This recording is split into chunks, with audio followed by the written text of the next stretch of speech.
सुहानी की सफलता की कहानी। सुहानी और उसकी सौतेली माँ। एक सुहानी नाम की लड़की थी। घर में सबकी लाडली, सब उसे हाथ पर उठाकर रखते थे। उसके 2 भाई थे, दोनों उससे बड़े। सुहानी केवल 10 साल की थी, पर कुछ ऐसा हुआ कि सुहानी का जीवन एकदम तितर बितर हो गया। सुहानी की माँ नहीं थी, तो बच्चों की देखभाल के लिए उसके पिता ने दूसरी शादी कर ली। सारे बच्चे पढ़ने में बहुत होशियार थे, पर उसकी सौतेली माँ इनसे बहुत जलती थी। उसने अपनी बीमारी का बहाना बनाया कि उसकी तबीयत ठीक नहीं रहती, उसकी देखभाल के लिए कोई घर पर रहने चाहिए। सब डर गए कि अपनी दूसरी माँ को भी न खो दें, इसलिए सुहानी ने अपने पिता से कहा कि माँ की देखभाल करने के लिए घर पर वह रहेगी। वैसे भी उसे लगा कि कुछ दिन की ही बात है। उसने अपने विद्यालय में छुट्टी की अर्जी डाल दी। सुहानी उनकी बहुत देखभाल करने लगे। इधर अपनी बीमारी का बहाना बनाकर सुहानी की सौतेली माँ उससे सारा काम करवाने लगी। खाना बनाना से लेकर घर की साफ सफाई सब, और तो और कुछ गलती होने पर उसे मारना भी शुरू कर दिया।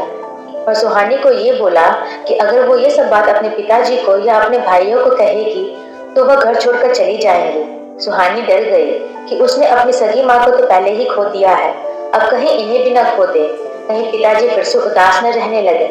इसलिए वह चुप हो गई और हर प्रताड़ना सहती रही। इसी तरह कुछ दिन बीत गए और कुछ महीने। सुहानी के पिताजी ने बोला कि अब सुहानी को विद्यालय जाना चाहिए, तो उसकी माँ ने फिर से बीमारी का बहाना बनाकर और यह कहकर कि उनका अपना बेटा बहुत छोटा है, उसकी पढ़ाई रोक दी। और इसी तरह कुछ साल बीत गए और सुहानी 19 साल की हो गई। एक दिन सुहानी के अपने मामा सुहानी के लिए एक अच्छा रिश्ता लेकर आए। लड़का ज्यादा पढ़ा लिखा तो नहीं था, पर परिवार के लोग बहुत अच्छे थे। वह खेती करता था, और क्योंकि सुहानी ने अपनी पढ़ाई पूरी नहीं की थी, इसलिए नौकरी करने वाले लड़के का रिश्ता नहीं आ रहा था। सुहानी की शादी हो गई। तब उसकी सौतेली माँ को एहसास होने लगा कि उसने सुहानी से कितना काम करवाया था, उसे कितनी तकलीफ दी थी, पर अब इसका कोई फायदा नहीं था। सुहानी का पति सुंदर उसे बहुत मानता था। उसे मालूम हुआ कि बचपन में सुहानी को अपनी पढ़ाई रोकनी पड़ी, तो उसने सुहानी को कहा अगर वह चाहती है तो अपनी पढ़ाई पूरी कर सकती है। सुहानी के मन की इच्छा पढ़ाई की तो पहले से ही थी, अब उसे हौसला मिल गया और वह पढ़ाई में जुट गई और उसने अपनी 10वीं और 12वीं की परीक्षा उत्तीर्ण कर ली। उधर सुहानी को एक बेटा हुआ।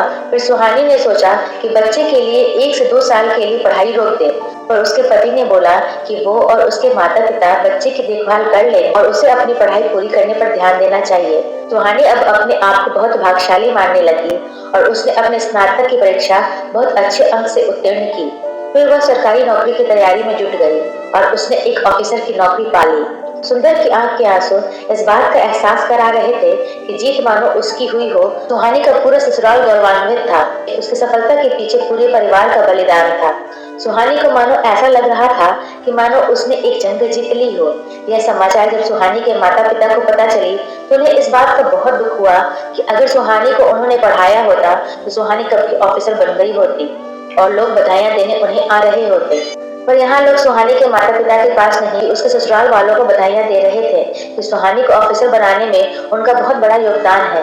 यह कहानी हमें यह बताती है कि कितनी परेशानियां हो, जीवन में अगर हमारे कर्म अच्छे हैं तो फल अच्छा ही मिलेगा। यहाँ सुहानी ने सारी उम्मीद छोड़ दी थी कि कभी वह पढ़ाई भी कर सकती है और ऑफिसर बन सकती है, पर भाग्य ने उसका साथ नहीं छोड़ा।